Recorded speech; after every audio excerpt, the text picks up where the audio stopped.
started with a very interesting address, a very interesting presentation on back to class. And this is where we have with us none other than Professor Arvind Sahay. And Professor Sahay will actually be telling us as to how brands affect the brain. We all know that when we talk about some of the most powerful brands, they're deeply embedded in our emotions, or for that matter, in our memories. So in this session, we have a noted author and also Professor Arvind, who's from IIM-A, also the author of the book, which is Brands and the Brain, How to Use Neuroscience to Create Impactful Brands. And he's going to talk about the link between human brain and the brand management principles, as well as the activities. Now, this session will actually throw light on how modern brands are created by leveraging brain functioning. I'm mighty excited about this session as well. So ladies and gentlemen, could you please also put your hands together to welcome on stage Professor Arvind Sahay. He's also the chairperson India Goal Policy Center at IIM-A, also the chairperson NSE Center for Behavioral Science and Economics, Finance and Marketing. So if I could please invite on stage Professor Arvind Sahay. And can we please have a huge round of applause one more time, ladies and gentlemen.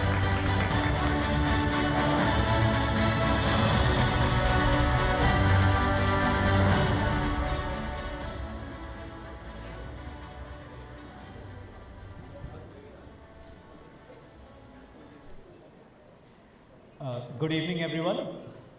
My name is Arvind Sahay. I teach at IIM-A and here to talk to you today about how you can use neuroscience to create impactful products and brands. I'll just start off with a quick picture. And for most of you guys, you'll be seeing triangles over here or a star. But there is no triangle, there is no star. All that is there actually is a Pac-Man and 3 brackets. But even after I've told you that there is a Pac-Man, there are 3 Pac-Mans and 3 brackets, you're still seeing a star because your brain behaves that way. I'm starting off with this just to kind of jog you guys at 6 o'clock in the evening. You've been sitting here for most of the day. And so not sure how much of your attention I'm getting. Let me go to the next one. That's our head. I'm sure most of you guys here have seen the movie Ghazni. Mr. Amir Khan plays the role of Sanjay Singhania, who can't remember new stuff consciously. However, if you were to go and shake hands with Mr. Sanjay Singhania and poke his hand while you were shaking hands, and then come back after 3 hours and try to shake his hand again, he won't shake your hand. Why? Because he doesn't want to. You ask him why he doesn't want to shake your hand and he will have no clue as to why he doesn't want to shake your hand. Because he doesn't remember consciously. But his unconscious mind remembers that you poked his hand rather violently while shaking his hand, and so therefore he doesn't want to shake your hand, but he can't tell you why. Why am I sharing this with you? Because our brains tend to behave in many ways that are not easily accessible to us. And therefore it is important for us to understand how the brain works. And what is the brand in the brain as we go forward. So I'll very quickly review in a couple of minutes what is the brand, how we think about brands in the head. And then we'll look at how our brain functions and link that to the brands. You know, speakers in the earlier part of the day have talked about emotions, very definitely it's there. So quick summary of brands, it's a ladder. At one end of the ladder you have basic stuff like your color, your packaging, your logo, how it looks like, the name and so on, just the identifier. Your brand does something for the customer. It takes a person from A to B, it fulfills hunger, makes you satiated, dresses you, gives you an experience, a thrill and so on. That's the functionality. It's the top 2 ones which different speakers have talked about today, affect and relationship. I feel something when I use a BMW. I don't use one. Well, I used to a long time ago when I was in UK, not anymore. So you enjoy the emotion, and at a very deep level, you are actually related to a bond, you're bonded to the brand. You actually feel that there's something missing in your life when the brand is not there. Maggi is perhaps a brand like that for many of us here. We've maybe grown up with Maggi, and now it is inseparable part of our lives, or has been for a very long time. When the ban happened for Maggi about 6-7 years ago, there were a lot of people who refused to buy anything else. You know, the category contracted from 38,000 tons to 16,000 tons because people were simply refusing to buy Maggie or refusing to buy anything else but Maggie. So the key, therefore, is that brands exist in our head at a level which is deeply emotional, and here's the neuroscience part of it. I will leave this on the screen for maybe 20 seconds for you guys to read it very quickly. What it is essentially saying is that in the presence of a like brand, the emotional centers of my brain become more active. The rational centers of my brain become less active, physiologically. It's actually happening in our heads when I'm in the presence of a Maggie, or if BMW is my favorite brand, then a BMW. Whichever brand are my favorite brands, very well liked brands, we behave more emotionally in front of them. And it's not me saying it, there's a bunch of guys who've done a lot of research for cars and beverages. I've shown you those citations. There are at least 4 other categories that I'm aware of where this effect has also been shown. Literally, physiologically, we become more emotional, less rational in the presence of those brands. So in a sense, that to me is the holy grail of building your brand, where your brand is deeply embedded in the emotions of the person. You could argue at some level that it is deeply embedded in the unconscious emotion of the person, so that it becomes the unconscious automatic choice in that category. When I have to buy something in that category, it's automatic. I don't even think about it. So if that is the goal, therefore, we want to understand how the brain works in relation to brands, what are some key drivers of the brain's functioning, and how that relates to the adoption and use of brands. So I'll begin with the brain operating principles, and there are 5 of them. This is a distillation of a whole bunch of research over the last 25 years, some of our own research that we are doing at the Center for Behavioral Science at IIM Ahmedabad, and also some judgment calls that one has taken that these are the 5 things which drive our brain. We want to feel good, secure, etc., conserve energy, patternized, look at contrasts, and mirror others. So let's start off with the first one. What is this? 10 years ago when I was much younger, my kids are all grown up, by the way, and the older one is named Kavya, same as you. So when I used to come back from travel like this, I would bring chocolates. And I realized very quickly that if I gave a particular brand of a chocolate, I would get better hugs. I have 2 daughters. Daughters are more caring that way, they are more affectionate. And so therefore, to get those hugs, I would bring that particular chocolate. It made me feel better. Why? Because my oxytocin and vasopressin would spike in my head. So the brand got related with the spikes. And my brain essentially wants those spikes: dopamine, serotonin, oxytocin, vasopressin, testosterone, progesterone, estrogen, BDNF, whole bunch of stuff. There are more than 300 of them. We know reasonably well about 20 of them. So the brand that triggers the particular neurotransmitters that I want, and this is personality dependent, by the way. Some of us want more dopamine, some of us are turned on by serotonin. So the brand that triggers is the one that I will buy. And so therefore, for each one of us who's trying to sell brands, which is the neurotransmitter that you're triggering in the head, that's what my brain wants. It is built that way. I don't have any control over it. Because we are biological organisms. That's what the brand is about. Earlier, these things were about food, shelter, and clothing. Now that problem is solved for most of us. It is about brands. If you look at this one, for example, this looks like a normal sports bike, except that it's not. It's an electric bike. And if I want the Pulsar or the Apache buyer to buy it, then it needs to satisfy those same spikes of dopamine and testosterone, which are the 2 key drivers in the purchase of sporty bikes for young males between the age of 20 and 35. And so it should look and feel like that. Only then it will give that spike in the head.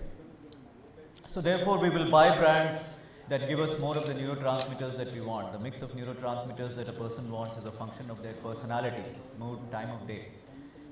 If I'm the person who is more into maximizing the upside, or I'm more of a kind of a person who tries to minimize the downside, those are different neurotransmitters, dopamine versus serotonin, very roughly speaking. And my appeal will therefore be targeted accordingly. The second idea is that our brains are lazy creatures. We try to conserve energy. You look at our heads, 100 billion neurons, 2% of your body weight, but consumes around 25% of your energy. That's a lot in a very small space. Our bodies maintain 37 degrees, 38 degrees temperature, and to maintain that temperature, it has to conserve energy. Otherwise, you literally would have bheja fry in your head. That's a 40-watt bulb constantly working inside your head. So how does it conserve energy? How does the brain conserve energy? It likes to push stuff into things which it can do efficiently. What is the most efficient mode of functioning of the brain? It is unconscious, it is not conscious. Conscious, deliberate thinking is actually the hardest thing that we do. The brain doesn't like to do it. And so therefore it pushes stuff into the unconscious. We are much more efficient unconsciously. We drive a car mostly unconscious. We go do our grocery shopping mostly unconsciously. We brush our teeth in the morning, we pick our toothpaste mostly unconsciously. And so therefore, because the brain is designed to be efficient, to conserve energy, it tries to do that as a matter of course, and by definition therefore will choose brands that ceteris paribus lower energy consumption. The harder you make me work, the less likely I am going to buy this This of course puts a problem for the challenger brands and for the newer brands, because I don't have an option but to make you think, make you think hard, make you work over here. And because that is the case, that's one of the reasons why brands which are new have such a hard time getting into our heads. I don't want to work that hard. I'm comfortable with the brand that's already out there. So the question then becomes, how do I persuade the brain of my target customer to work harder when it is naturally not inclined to go in that direction? The third key idea over here, so far as our brains working is concerned, is that we are pattern makers. Our brains are pattern makers. I deliberately use the word makers. We see patterns even when they are not there, because that's the way we are wired. The reason you were seeing triangles and the reason that you are still seeing triangles, even though you know that there are no triangles, there are only 3 Pac-Mans and 3 brackets, is that your brain is wired to see the pattern that it is familiar with. When you see a pattern that you're familiar with, when you can categorize a person, a brand, automatically you feel secure. Your serotonin levels go up, which is principle number 1. You don't have to spend energy to try and figure out what this is, which is principle number 2. And so therefore, when a brand fits into a pattern, then you are much more likely to get into the customer's wallet. The more the brand fits into the pattern, the better it is likely to be in the eyes of the customer. And so if you're an electric two-wheeler manufacturer and you want your customer to buy your bike when they would otherwise have bought Pulsars and Apaches, you need to fit into the mode of a Pulsar or an Apache, which is it should look sporty, it should have a gear, it should have the throttle and so on. An electric motorcycle doesn't need a gear. This one has a gear. Precisely because research has shown that people who buy Pulsars and Apaches like that feeling of changing the gears and having the throttle. Yes, it is unconscious, but it's there. And so you've designed a gear into an electric motorcycle. There is a cost, but there is a plus also. When you design a gear, then you optimize the draw of power from the battery, and so therefore you increase the range of the motorcycle. So you have an additional point of sale for the potential buyer of this motorcycle. So if the motorcycle has to be sold, it has to fit into the pattern, but it also has to be different in some ways, right? It is already different in one key way, which is a negative, which is it is an electric motorcycle. I have anxieties about the range, I have anxieties about the reliability, about servicing and so on. So what is the positive difference that I can make, which is item number 4. While we want patterns, we will choose stuff that gives us patterns. We also want something that's different, that stands out. It makes me feel better because it's different. My dopamine levels go up, which is what I want in my head. And therefore, this is the conundrum for all brands that are out there that want to get customers to buy them, is that how do I remain same and different at the same time, right? When I'm different, I attract attention. So here, typical shampoo advertisements, the ones on the top, are what you actually see most of the time, 99% of the time, and you stop paying attention to them because it's the same nice flowing silky hair all the time. But the one at the bottom will naturally draw your attention. Why? Because it's different. It gives you a spike of dopamine. You may like it, you may dislike it, but you will pay attention, and that's the first part about getting into the memory of the customer, right? How do you make the dopamine spike get into the head? And that's why you need to be different. So for this bike, what are some of the contrasts? You have a couple of them. We said that there is a gear, then there is also, it's a liquid cooled engine, right? Most two-wheelers, electric two-wheelers in this country are designed on the premise that you don't have that high temperatures. In summers, in the shade, it can be 50 degrees outside, it can be 60 degrees. Delhi, Ahmedabad, Churu, Rajasthan, and so on. But if you have got a CKD kit from China or Northwest Europe, you cannot function at more than 50 degrees or 45 degrees because those batteries and BMSs, battery management systems, and the powertrains are not designed like that. So this bike has a liquid cooled battery, BMS battery management system, and a powertrain. And so therefore it can work up to 55, 60 degrees without a problem. It's designed in India for Indian conditions. And that is the difference that hopefully will take it over the hump. So therefore, the challenge for brands essentially is how do you provide both at the same time. You need to fit into the pattern and you want to be different at the same time. How much to fit into the pattern and how much you need to be different is the key decision point for many brands that need to be able to challenge a market leader. It is a key decision point for a market leader, how to keep being different, because you're already a leader, you have that set expectation. How do you keep being different all the time? You know, Amul is a good example. They come up with this difference based on that little girl and contemporary events. And the last one, of course, so far as how the brain works, is mirroring, patterning. I don't know how many of you guys watch the football matches. For those of you guys who are football fans over here, if you watch the match, at least the finals, it was at a decent time, 8:30 in the evenings. The others were at 12:30 at night. For those football fans who are really into the game, sometimes when a Messi scores a goal or a Mbappe scores a goal, your leg also kicks and reflects. Why? Because you are using the same neurons that the fellow out there in the TV, 5,000 miles, well in this case 1,500 kilometers away is doing. Right? You're using the same neurons. This little fella that you see on the screen, about 7, 8 months old, is a guy who is watching, guess who? Anybody? Gangnam Style, yes, very good. The rapper Psy, right? Is watching him and imitating. We are born to imitate. It's wired in our neurons. This is how influencer marketing works, by the way. One of the previous speakers talked about 850 micro-influencers, right? Not use one large brand endorser. Too expensive, doesn't get to the target customer. So this particular brand will also go for a whole bunch of micro-influencers. So therefore, we choose brands that get amplified through either directly or indirectly through others. So those are the 5 key operating principles that define how our brain works, and so they define how we choose brands. The operationalization of this can happen in product design, the examples that I talk about. They can happen in branding, some of which I refer to, and we are doing a couple of projects in the area of HR also, where people are doing employer branding initiatives within the company based on how the brains of their employees work. You know, given these days young people keep shifting companies, so how do you hang on to them? So if that's how our brain works, how do we make decisions in the head?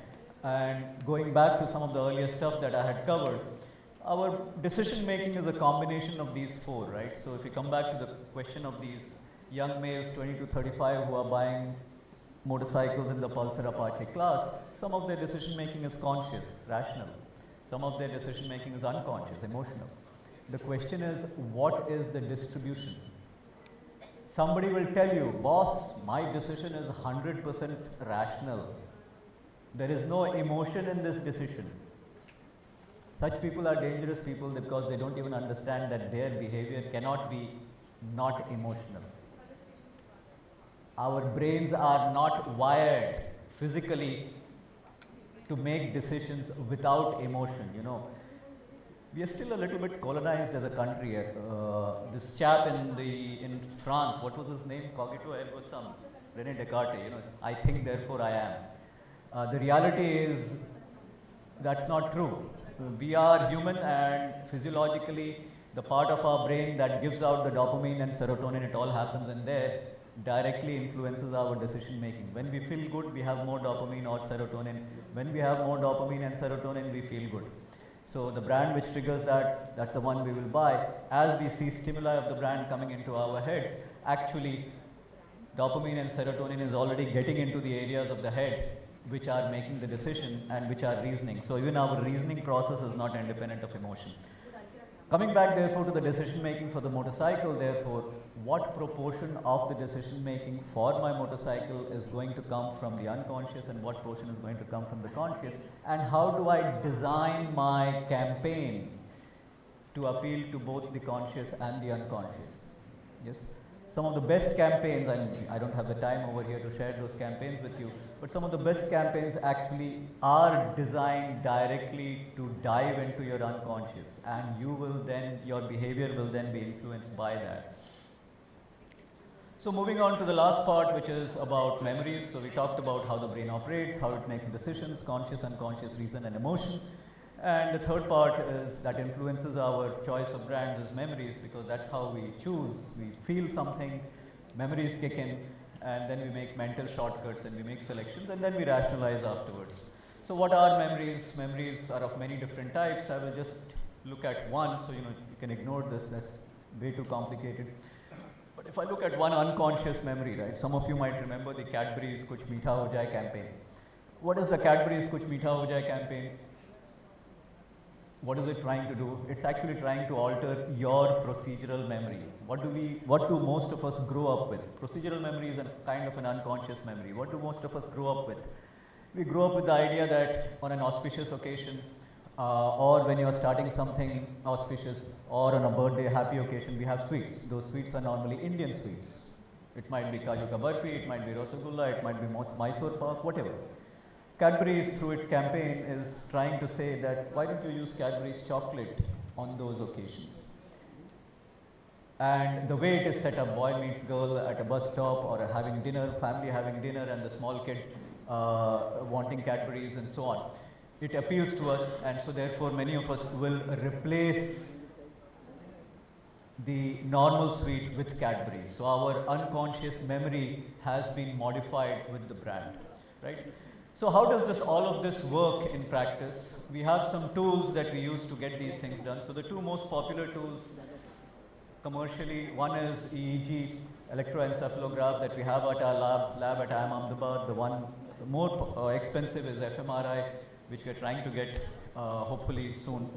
And these essentially allow us to look inside the head as decisions are being made. The EEG is actually capable of being used in the lab as well as in the field.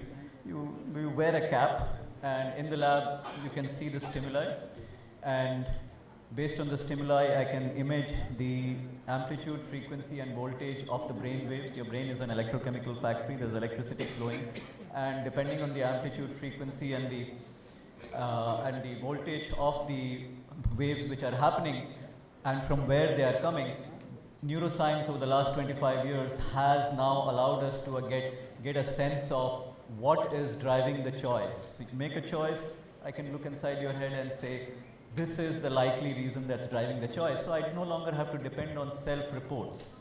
Please remember that self-reports are filtered through our cognition, through our conscious reasoning process. A lot of our behavior is not necessarily conscious reasoning, it is unconscious. And sometimes we may say we will do something, but we don't actually do that, which is one of the reasons why some of our market research doesn't actually add up, right? So that's EEG, one of them.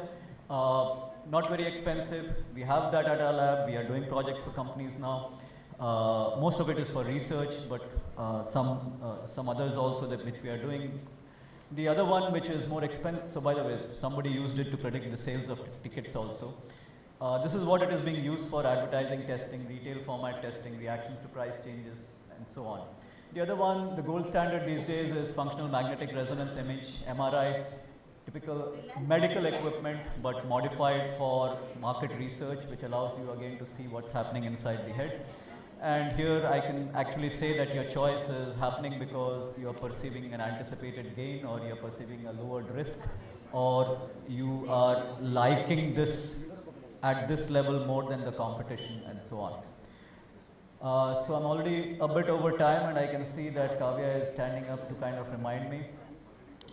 So this is now happening at a level where we are beginning to get some good traction, at least from the research side. fMRI is not yet very popular commercially. EEG is becoming reasonably popular, and because fMRI is more expensive. But I just want to leave you with a sense of the potential that it offers. I have a colleague who works in INSEAD in France. She's just finished a piece of work where she took data of 1 million customers who had bought 1200 SKUs from stores over a period of 1 year. And she used that data, large data set, 1 million customers, 1200 SKUs, purchases over 1 year. She used that that data set to come up with a prediction model of what the purchases would be later. So typically in these large data sets, you used around 3/4 of the data to construct the model and 1/4 of the data to predict whether this 3/4 can predict what happened in the last quarter. So that was the prediction model that she constructed. 1 million customers, 1 year, 1200 SKUs. Then she randomly sampled 50 people, 1 million people, 50 people. And she did fMRI tests for those same 1200 brands with these 50 people. The prediction model coming out of the fMRI data gave predictions which were 28% better than this large data set. So still early days yet, but that is the potential that this approach offers. And we are at the beginning of a journey. Let's see where we go.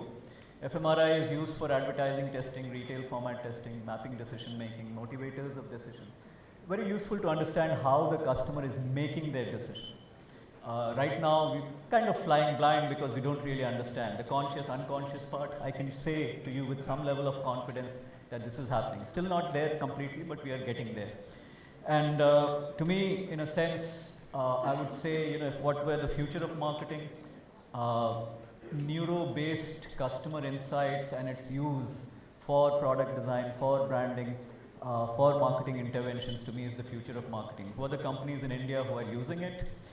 There are a few companies that are using it in India, some multinationals obviously, but also 3 or 4 homegrown Indian companies which have started using some of the insights. And we are very happy to be a part of that journey. So thank you very much, and hope you liked what we had on the menu today. So that's my book in case you are interested. Thank you. Thank you very